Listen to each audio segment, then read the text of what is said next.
Ooh, look at that. Cheeky live button. Hello, everybody. Welcome back to the Mike Ames Show on a new year, a new day. How's everyone feeling after our break over Christmas? Mike, how are you doing?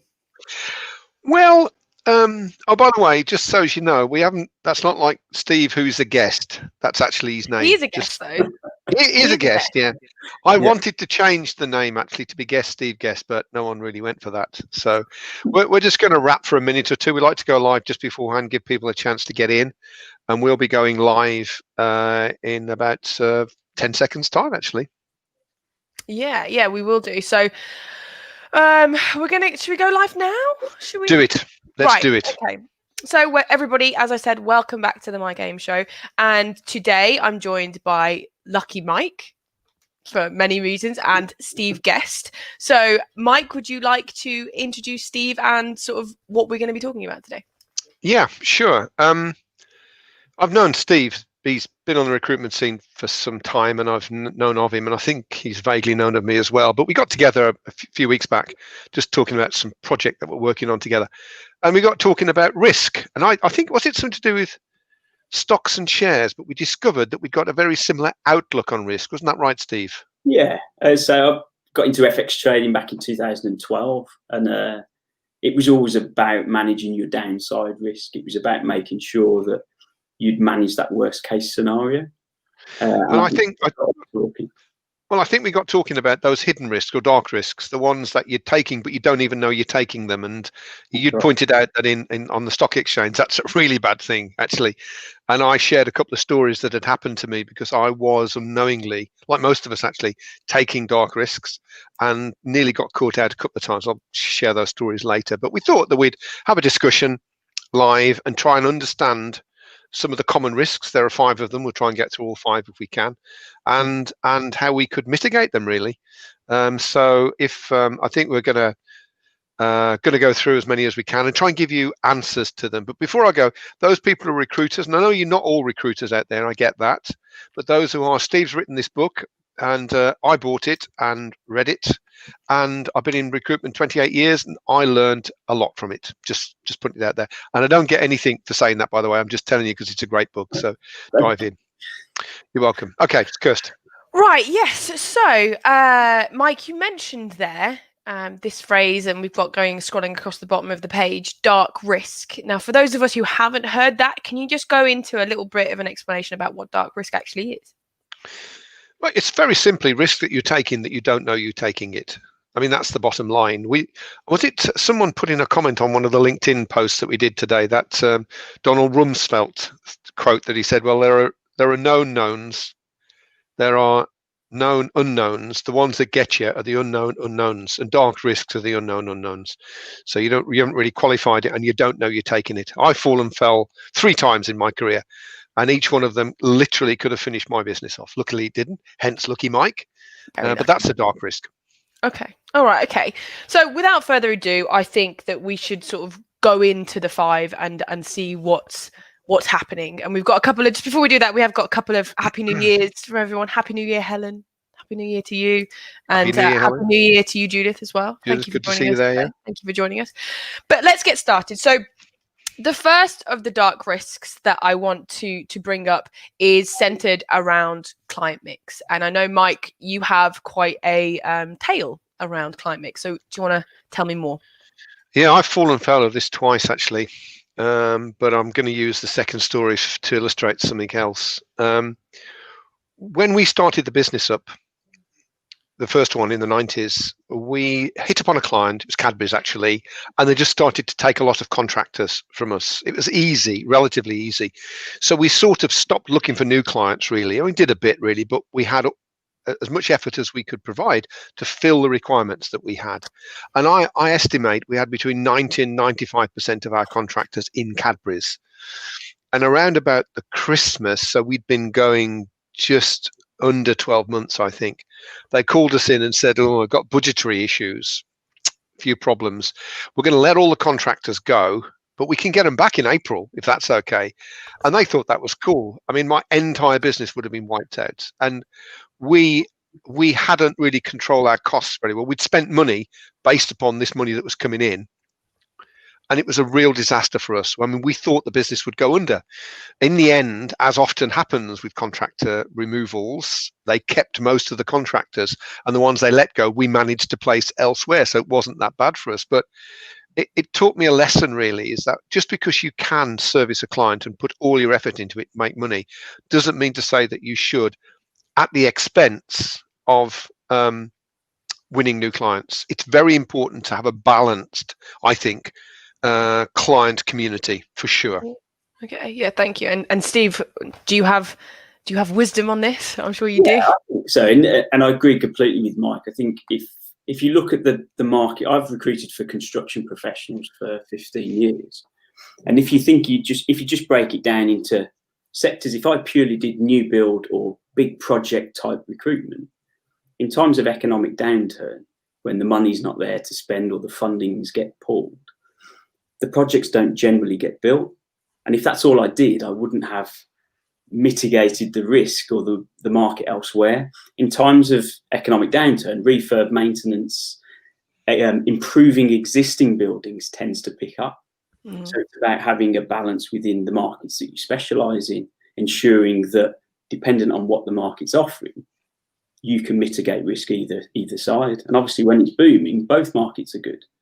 And exactly, and it's also purely by diversification as well. So if you do just permanent recruitment, quite often in economic downturns, permanent recruitment tends to perhaps fall a little bit down the agenda, and then might bring in freelancers or people to work on certain projects for a limited time, because it limits the overhead, it limits their risk as a business to take on permanent employees. So it's finding that balance. And I think having a good client mix will help. Well, it's funny you should say that, actually. Just going back to the Cadbury's story, nothing to do with that story. It was Cadbury's. Cadbury's owned at one point Schweppes. It was Cadbury Schweppes. And someone told me why they did that once. They said, because in the summer, we sell loads of fizzy drinks, but no one buys chocolate. And in the winter, people don't buy so many fizzy drinks, but they buy a lot of chocolate. And he said, we bought Schweppes specifically because we wanted that balance. So I think what you're saying, that standing back and having a think about your client estate and what it provides you and what you sell to it, I think is crucial. And that's a classic dark risk. Yeah. And it's funny because when this all kicked off last year in the summer, you know, like most of us, I guess you would have been, Steve, talking to a lot of people. That's what we did, an awful lot. And I was amazed at how many people had just basically had their client estate wiped out. And it really hadn't got a lot of clients. They've got some big billing clients that service them, but they hadn't got a wide estate. And I think it's important to have 2 or 3 high value clients, because not necessarily volume, but high value, a whole bunch in the middle that you can work on or not. And then some smaller ones that you're going to see where that goes. And I think it's very important to spread your client estate, regardless of the marketplace, personally. If you think of size of business as well, again, if you take the current climate, larger contractors don't move as quickly, and they can't necessarily adapt to changes in markets as quick as we as recruiters would want them to. If you're only dealing with tier 1 large corporate entities, the movement is tough, and they're at greater risk of letting more people go than they are of hiring in times where it's in. Whereas your smaller regional companies or smaller businesses can adapt, they're more flexible, and actually they can grab market share as they look to grow during the downturn. So I think you're right. Client base is essential, because you can minimize your risk as a recruiter. I think what's most interesting about both of your points is it's not only about the size of the company, it's not also only about how much of your share is, you know, you don't have all of your eggs in one basket with one client, but it's also, like you said, about thinking about the different things that different companies are going to need and provide to you at the same time. So from the big takeaway, I guess, from client mix, would you agree, would be to think really carefully about your client portfolio and try and get as much variation in as many different places as you possibly can? I would say, I mean, I know you know, the more clients you have, the more difficult it is to manage. So there is a sweet spot. You know, you don't want 1,000 companies with one requirement each 10 years or anything. So you do want that volume. But I think it is, as you say, the mistake that I made was just focus on the money, because I could make a lot of money from that one client, and that's what I did.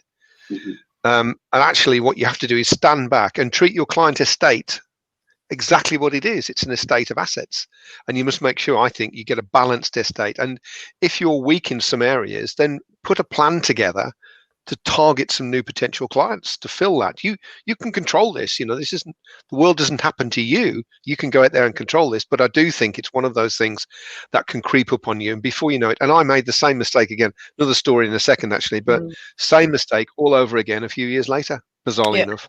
Well, actually, on that, Mike, I think it's time for us to sort of move on. I know we're doing a lot on that, and I would like to know, anybody who's listening, how have you ever been caught out with your client portfolio and how diverse it is? And if you have, let us know in the comments. But I think what we're going to do now is move on to the second of the dark risks, which is all about cash. So Mike, do you want to tell us your story, and Steve, I'm sure you can come in afterwards and share something. Yeah, this was a few years later. I can say the name of the company because they don't exist anymore. It's a company called Space Computers, and they were in a village not far from where I am now, and they were in a small software house, but they had a big contract with IBM to do a piece of development work. So got introduced into the hiring managers there, and we were tipping people in. I mean, literally tipping them in. So I think the maximum we ever placed contractors in a week was 6, I think. That wasn't every week, just so you know. But I mean, it was a really big bunch. It was just send us more people, send us more people. And again, just like with the Cadbury's one, I just kind of ignored other clients and we just tipped people into it. And in fact, one of my competitors back in the day, we used to kind of mix and have drinks and things. And he said, you want to be careful how many people you're putting in there. Such an arrogant so-and-so. It's like, yeah, he's only saying that because he's not doing it and I am. But he meant it. It was real. And I should have listened to him, because we got a phone call. Actually, a mate of mine was working there and he rang me and said, I'd stop putting people in here if I were you. Just stop it. I can't tell you anymore, but don't put any more. And if you can take people out at contract extension, get them out. Oh, and keep an eye on your money. So I'm straight on the phone the next day to find out what's going on. And, oh, no, it's all right-ish, but we don't need any more people. We're cancelling all future requirements. Turned out that IBM had cancelled the project and decided not to pay any more money, basically. And we'd paid all this money out to contractors and we were in for £300,000. Doesn't sound a lot of money now. Then, in the mid-90s, it was an awful lot of money. It was a huge amount for us. And I said to my partner at the time, Andrew, I said, well, what happens if they go? Is the finance guy? He said, well, we go. It's quite simple. We can't manage that. As it turned out, they paid every single invoice, and about a month later went bankrupt. But that again was a case in point. 2 things. First of all, we didn't have the money to sustain what we were doing.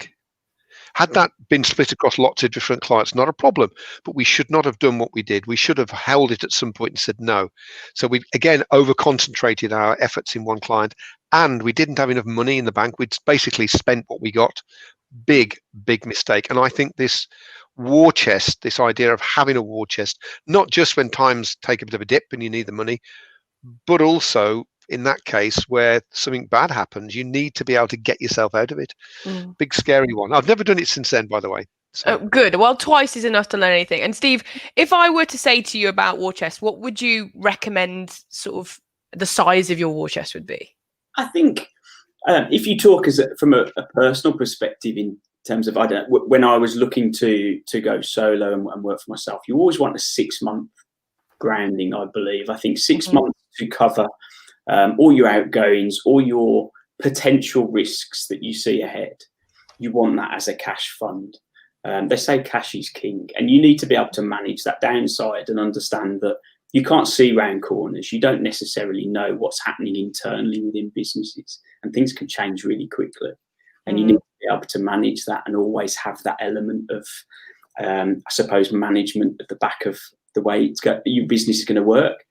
And I think, if anything has taught me over growing regions out of the last UK recession in 2008, working in construction as well. Construction has been really hard hit in 2008 and in the current market, even though companies are still continuing. Being able to balance that gives you peace of mind on the basis that construction companies can simply go out of business purely on a project not finishing on time, counterclaims and everything else that comes in. The weather over the winter can cause all sorts of ructions, alongside builders merchants not being able to open and various things. There's such a knock-on effect with the supply chain. I agree with the 6 month thing, though, Steve. Yeah, Definitely. I think 6 months is a good enough window. I think as a very bare minimum, you have at least 3, but 6 should be the ideal. Well, Yeah. the other thing that you can do is if you take money out, if the owner of the business, you take money out, which is a good thing to do. I always think get money out of the business into your personal value. So don't put it into things like property, because you can't realize property. You can't liquidize it. Quickly. Put in liquidize. You can't liquidate it very quickly. Whereas if you put it in stocks and shares, or if you've got one of those mortgages where you can do drawdowns, those kind of things, so pay your mortgage off, but you can draw down if you need to, because cash finishes off. I think it might be the second biggest demise or cause of SME businesses going out of business. It's not profit; it actually is cash. I'm sure that's the case. That makes sense. So if you were to give one tip about if you're building a war chest now, or you think I haven't got 6 months, I haven't got 3 months, I need to build my war chest. One tip from both of you about how to get that as quickly as possible, realistically. So Steve, I'm going to go to you first. Sorry. Big tip. I would say cut out any unnecessary spends. Okay, perfect. That's nice. Yeah, I think cut out unnecessary spend and chase your invoices. I mean, we did all sorts of deals. I remember in one of the recessions that I worked through, where we even went to the stage that one of the clients that we had a lot of business with, we had a discussion. It was over lunch, I remember, and they could get money cheaper than us because they were a utility company, basically. So in the end, we cut a new deal whereby we took out the finance charge. They paid us every month on a standing order, effectively, which we varied according to the number of people we got on board. But it was a much lower margin. We took out the finance charges for it, which was quite significant for us. But what it meant was that wasn't the main reason for doing it. The main reason for doing it was there was no cash flow issues. The money just came in. And I think you can be creative with your cash flow for sure. Chase your debt for sure. That's your money. Should be, especially if it's overdue, get it in as soon as you can. And if you can negotiate margins where the margins are slightly less or the fees are less, where you get paid earlier, or anything that brings money in. So if you can do, if you can do exclusive deals or retained deals and permanent placements, say, that gets the money in, then do. I mean, we switched across to direct debit so that we get our money direct debit at the start of every month. Whatever it is that you do, get that cash in. It's yours. Yeah, and I think that's especially relevant. I don't think the next year is going to be smooth sailing. So I think the next year, even if you just do it, just adapt now, coming in these little bits, both of those pieces of advice are really excellent. Okay, so I think we've got cash. And so the key is to make sure you build that war chest. And now we're going to move on to our third dark risk, which is all about staff. Now, Steve, what do you have to say about the potential risk of staff? Well, staff, I think, say that the dark risk is here that you forget about your high performers, your best staff, and you focus on the ones that perhaps cause the biggest troubles because they grab most of the attention. And whilst that, I'm not saying that's not necessary. Ultimately, it's the high performers, it's the really good staff that are going to get you through times like we're in now. So I think it's about empowering, it's about inspiring, it's about knowing the individual, what motivates them and where they want to go, to be able to get them there. And you provide that platform, they're going to work harder, better, and you as a team will get a lot further than if it's every individual for themselves. Okay. I'd echo that completely. I mean, it's boring, isn't it, when you agree with your guest? That's a bit of a drag, really. I want some fight. Yeah, massive. Well, I disagree with all of that, but I don't, though. So, Mike, I don't mean that at all. No, there you go, and I think you should mean that. So we're getting into a disagreement, but actually, I think you're right, and I think it's even in the good times, it's very easy to ignore your staff. You get fired up about what's going on, and you don't necessarily kind of think about the effect it's having on people. But when things are not going so well, or there's uncertainty, because I think it's kind of okay out there at the moment, isn't it? But there is a level of uncertainty. Nobody really knows what's going on. And of course, as soon as a lot of this government money dries up, there are companies being kept alive by government money. And when that money goes, they'll go, right? So I think we're putting off some unpleasant times for a bit. But I think that it is easy to ignore people and just focus on the problems that you have and not think about what other people are going through. And I know that, there's been a big, an awful lot of discussion around mental health in recruitment.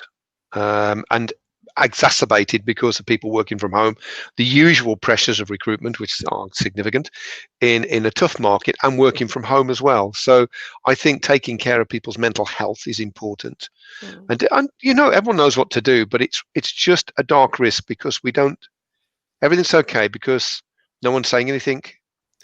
Do you know? I think that's one of the big problems with us as recruiters as well. We're such confident people. And quite often we're full of bravado, and we put this outward, happy, we're going to do this and we're going to achieve this persona out there. But deep down, all we need is a bit of a cuddle because we're having a crap week or something's not going to plan. But we'll never let that escape in the office or in front of colleagues or peers. And I think quite often, even when you're doing well, it's quite nice just to have a pat on the back and actually for someone to say, I'm here if you need to chat. I know you're doing really well. Well done. Keep it going. But if you do have that little chink, that little break, just come and have a chat. I think recruitment was almost the industry that time forgot with mental health. And because we beat people up over the head with a bat to say, right, these are your KPIs. This is what you've got to achieve. And people will go out and achieve it. But actually by Friday, they're so exhausted. They need the weekend to replenish to get ready for Monday. Taking weekends off. What kind of recruitment company is that? My goodness, yeah. No commitment. Right. No commitment. Yeah. No, I think I definitely agree, and I think that people, like you say, people aren't necessarily, especially in recruitment, aren't going to volunteer that they need help. It's less likely because they're so used to just, I've got a problem, I'm going to fix it. I've got a problem, I'm running fast paced. So as a leader, it's your job to sort of ask the question and be like, talk to me. How are you getting on? If you're a high performer as well, if or as and when things go wrong, the fall from grace is a lot harder. It's from a higher height, so it hits people harder. And I think as management or leaders, if you don't recognise that, it should be something at the forefront. Because I think that's especially true. Actually, like you say, with high performers, because especially if the high performer is a high performer because of a happy accident of fate, they just happen to find themselves in charge of a couple of 3 clients that are doing really well, and then they dry up and they find it a struggle to go and win new clients because that's just the way it works sometimes. I think you're right. I think you do have to put your arm around them. Training as well is an important thing. People forget training particularly. And just that well-being. My friend Gary Wills ran the furlough, which you've no doubt seen, during furlough, and got a lot of traction around it. And I think a lot of it was because people needed that. They needed that. Come on, we can do this together, and that support and help. And just the fact that people were thinking about them, massive impact. Well done, Gary, as well, if you're watching. So we need that. We need the support group because it doesn't matter how long we've been doing this job. Recruitment is hard. Well, what about your group on Facebook? That's just shot up, hasn't it, from nowhere? It's a great community, and it's nice because we've got genuine, honest recruiters that have 0 experience and recruiters that have 30 odd years experience. And the fact that we're all willing to share the journey just shows that everyone's going through the same situations. Globally, it's not just UK based or local to where you are. And actually, we all have really good days and really bad days, and we should talk about them. Of course you do. That's a great point. I think that's fantastic. So with that, I think staff is so powerful, and I think we've sort of rounded it up really well. But the key thing is to just have those conversations. I think have those conversations. And Helen's made a really good point that I want to bring up, which is there is a tendency to do that with your clients as well. The ones who are happy enough with you, you tend to not pay as much attention to. It's a good point, Helen. Yeah, it's that Malcolm X saying, isn't it? The squeaky hinge gets the grease. Yeah, and we're drawn to the problem areas, which I suppose we should be. But actually, you can be causing problems elsewhere if you don't focus on them, clients or in fact staff. Yeah. Okay. Right. So we're just going to quickly move on. So the next one is costs. Now this one is a fairly big one. It's linked to cash flow, I guess. Mike, what is it about costs that you think is so potentially risky? I think in the good times, we think the good times will continue forever. And I think obviously last year, a lot of people found out that the decade before, which had been pretty good for recruitment, wasn't going to last forever. And it never does really. But if you've got committed spend, i.e. spend that you're contracted, you can't get out of, that's like a millstone around your neck. And I did a lot of stuff last year about telling people, minimize your committed spend, pay more, to get a shorter notice period or get a notice period at all. Take more risk to get a notice period. Don't commit to anything that you don't have to. I know there's a lot of in recruitment, particularly, there's a lot of people selling software and products and various things. Want you to sign up for 18 months? Well, don't. You can negotiate anything, quite frankly. And I would sooner pay a little bit more, to be fair, and be able to just within a month cut it down. Because again, I'm not saying that things are going to get really bad this year. I don't know what's going to happen. I just don't think it's going to be a bit bumpy to begin with. But having the control to be able to really cut costs out if you need to is important. So I think that cost, I don't want to go overboard on it because it's like the thing, you can do or you can't do. But I've been doing it for years, really. And if you remember, Kirsty, when this happened and we pretty much severed everything, cancelled loads of things within a month, including and reduced our cost base by over 50%, just like that, really. And that's the flexibility, the agility I think you need in this kind of market that could last for a year or so. Yeah. Steve, what do you think about big thing for costs? I'm an ex-strategic commodity buyer by background, a kind of trained negotiator to cut costs, and I love it. I do it personally, for the family, for obviously for business as well. The ability to go through and negotiate better frameworks, better timeframes, better contracts, better. Do you believe everything's negotiable then, Steve? Yeah, 100%. I went on a fantastic training course when I worked for Severn Trent Water. It was a 3-day negotiation training course, and it was I think it was called Meet the Seller, something like that.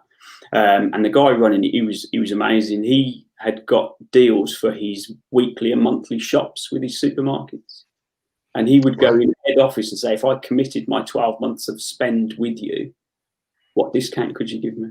And he would shop there every week. He would walk into shops and negotiate on a pair of socks because he enjoyed the negotiation of it. It's like haggling, but professionally. He was brilliant. If he ever went to a souk, then like in Morocco or something, he'd have like 7 heaven, wouldn't it? Yeah. But you know what? The sheer fact that he was breaking it down to a pair of socks just taught me the fact that everything is negotiable. Yeah. And actually, until you start thinking about asking the question, you don't know. Well, it's funny you should say that. So I just thought, I've got a friend who's a tree surgeon. So it's not in business per se as such, but he does exactly the same. He rings up his power companies every 3 months and negotiates everything. I mean, I think he'd be a pain in the arse if he was a client, quite frankly. But I think, he's not got vast amounts of money, so I suppose he kind of, wants to make the most of what he's got. But he's got no fear at all to say, well, what's the deal on that? What can we do on that? And he reckons he saves loads of cash. Well, I think those costs, those committed costs, are part of that. But it goes back to what we were saying, was it the second of the dark risks? The more you can negotiate out, the more money you're going to have for yourself, really. The great bit on this topic as well, just quickly, is if you negotiate a saving on an area or a cost, you can move that saving onto something else that you can't perhaps manoeuvre. Ultimately, it's just moving your expenditure, but actually making it go a lot further. Perfect. And so, Steve, if you were to give one tip, just like from your experience, that you've got one tip to help people negotiate their committed costs, what would you say? I would make a list of all my costs and go through them and have a conversation about how to get a better deal. Okay. Just the conversation. Oh, it's so simple. I love it. It's fantastic. That's mine as well, by the way. Just doing that one. Okay. All right. Well, I think we've got time for this last one because I think it's sort of linked to the staff or the conversation that we started having, which is about you as a leader. It can potentially be a dark risk. Mike, what do you mean? I've shared on LinkedIn before. I had a mini nervous breakdown in the 90s because I was just doing too much and took everything on and didn't share and didn't delegate and right. And it's only when it happens that you know. It's like going on holiday and realizing how stressed you were before you were on holiday. You didn't at the time. You kind of knew you were, but you're kind of getting through it. I think all of us are much more fragile than we might think.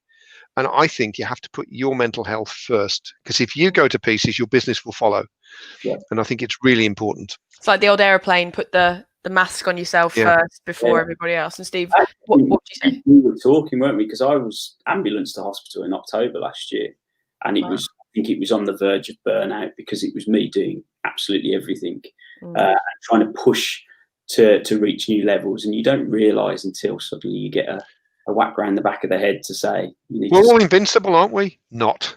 We're not invincible. And I think you're right. And it's okay to be anxious, and it's okay to feel that it's out of your control a little bit. It's okay to reach out. It's okay to slow down. It's okay to say no. Yeah, that's a Say big no one, I more. think. To say, I can't do that. It's not possible for me to do that. I can't do that right now. I'm not in the case. And I think because of the world that we've been in for the last sort of 6 months, a year even, I think these conversations are more open now. I think people are more accepting of the fact that it's okay to ask for help. And there's a lot more publication about ways that you can get it, I would say. Yeah. Can we just bring this up for Steve, if that's okay? That this we just had a comment come through, and I've heard this a couple of times actually. I just wanted to know what angle you'd got on this, Steve. Well, they do budge. It's not always necessarily about cost. It could be what you actually get as the package. So I don't know, with job boards, it might be you get 10 job boards for this price. Maybe you can get it to 15, or maybe you can get an extra add-in. Maybe you can shorten the term of the contract. Maybe you can just go to another job board and say, this one's offering this. Can you do anything better? There's always a way around it. Yes, for smaller businesses, for people that don't have the spending power of your big corporates, you don't have that leverage, I suppose, to negotiate harder. But there's always options. There's always different things you can negotiate on. Just make a list of everything that's potentially negotiable and have your best case scenario, likelihood, and your worst case. Go with it. And go for it. Perfect. Okay. All right. So I think this has been a great session. I think there's been a lot of information come out and I really want to appreciate it. So I'm just going to quickly round up kind of what we discussed today. So dark risks are those risks that you don't even know are potentially a risk.